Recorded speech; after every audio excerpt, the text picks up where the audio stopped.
Welcome to the Rim Break Rodeo. We hope this video helps. You start by getting a clean Windows 10 ISO and a bootable USB. Use the Media Creation tool or any ISO source from Microsoft. You want the official image.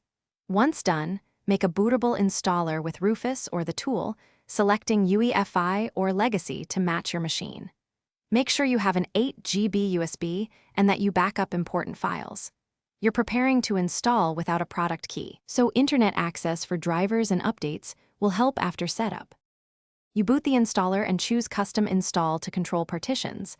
Delete or format the target partition if you want a clean slate. When setup prompts for a product key, select I don't have a product key or skip so installation continues unactivated. Make sure you pick the Windows 10 edition that matches any future license you might use, Home versus Pro, because that choice affects activation later. After installation, you'll land at the desktop, running an unactivated copy with limited personalization options. You can run Windows 10 without a product key. Core features work, but personalization is restricted, and you'll see activation reminders. First, install drivers and run Windows Update so hardware behaves correctly.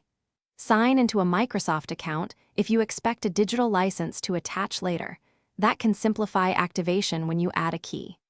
If activation problems occur, use the Activation Troubleshooter, confirm you installed the correct edition, and double-check any existing digital license.